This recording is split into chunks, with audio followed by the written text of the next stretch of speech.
Black women reveal racism they have experienced while traveling abroad. It is quite shocking. Here's one on a flight. Here it is. I'm American.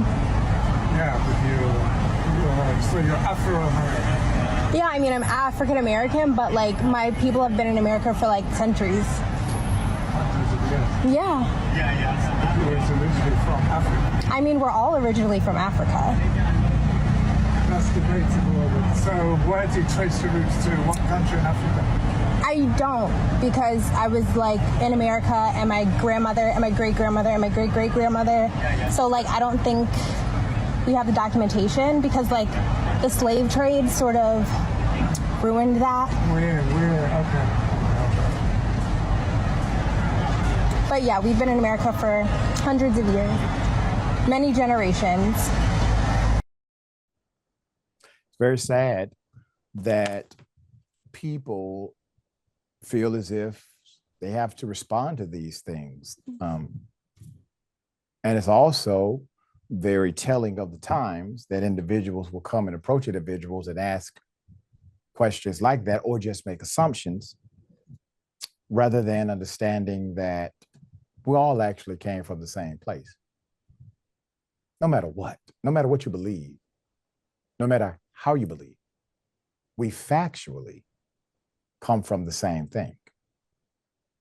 And we live in the realm of belief. We don't know anything. We get told everything we should believe.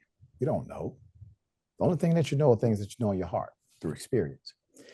So this happened also to a woman traveling in Switzerland, encounters this man. Here it is. Right, you're born here. Your family was very smart. You're born in Switzerland. Oh, it's very nice. Thank you. Your moms and papa and everybody from. Wow, right?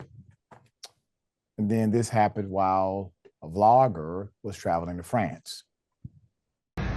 I got dropped off by my cab driver here at Nikki Beach, and the cabbie told me that this establishment, St. Barth Restaurant, that the people there weren't going to be very nice to me because he warned me, but I went in there anyway, and of course the hostess was very rude, so I chose not to dine there. You've been warned.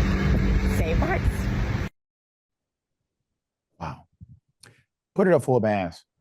Black women have also shared that when traveling in China, people stopping them for pictures would touch their hair. That is a no-no, cultural no-no.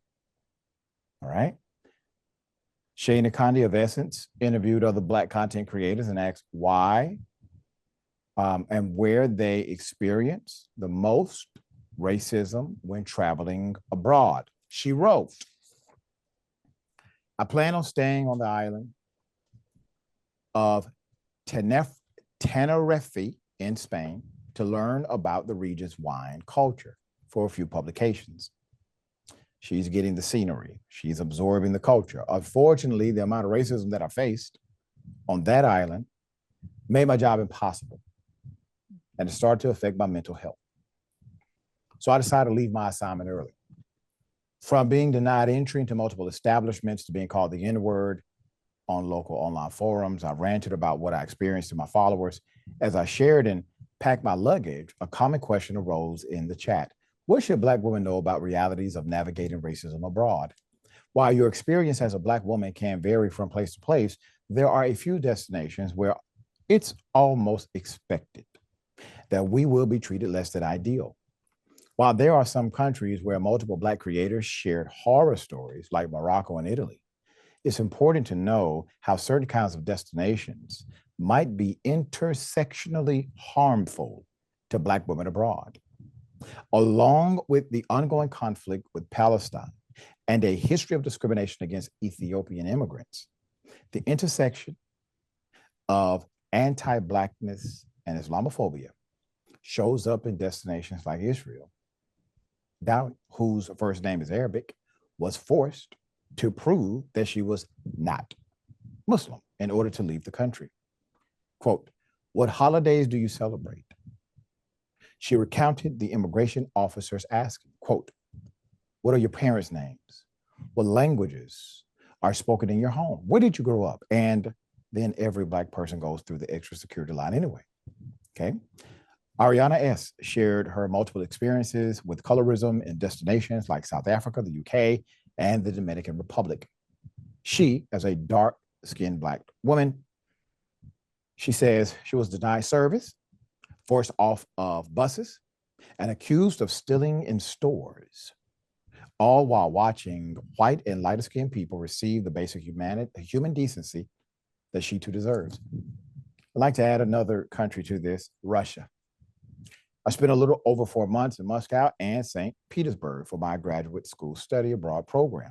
And I've never experienced more danger in my life because of the intersection of Blackness and my US nationality, from attempted kidnappings to multiple forms of racially motivated assault, all in public, high visibility places. If no one has ever told you, I will, don't go. There are also specific locations within larger destinations that vary based on experience. For example, while I've had a lovely time exploring Turkey, the most racist experiences that I and Smith have had in an airport were inside the Istanbul International Airport. Now, he also cautions Black travelers when it comes to visiting Buenos Aires, specifically, but she enjoyed the larger country of Argentina. This is so damn sad. It's almost like, Sharon, in America decades ago, my dad tells me about it. I remember my grandfather would tell me about these. There were maps, and these maps were for Black people to know what cities to go to or drive through, what cities they could not. Mm-hmm. And then they also would identify the sundown towns. Mm-hmm. And these were cities that you could drive through in the daytime, but you could not be there when the sun went down. And this sounds like an international version of that map. What say you? Your father and my mother. I got the same stories because that's part of our history that people don't want to live on, don't want to understand. But anti-Blackness is everywhere. When you read the part about Russia, it reminded me that when the war in Ukraine began, similar stories, whereas people were being evacuated. The Ukrainian system made sure the Blacks, yes, Blacks are in Ukraine, were left off the trains. You're last. Wow. You're not full here. And I mean, these are people who live there and were even born there. So we have to realize that I'm conflicted, Doc, because I believe we should be able to go anywhere we want to, and that's the defiance in me, but practically speaking, we can't. Yeah, hell of a thing. Last year, I lectured in Egypt. Actually, this year early, lectured in Egypt this year. And the amount of cultural insensitivity, I will say. And then you have the pockets of racism that exist due to ignorance. And a lot of that ignorance is perpetrated by bigots from America, ironically. And this message continues to permeate and then becomes this self-fulfilling thing inside of the country. Ignorance is the root of all of this madness. And that's why it takes opportunities like this, where you have to be intentional to educate.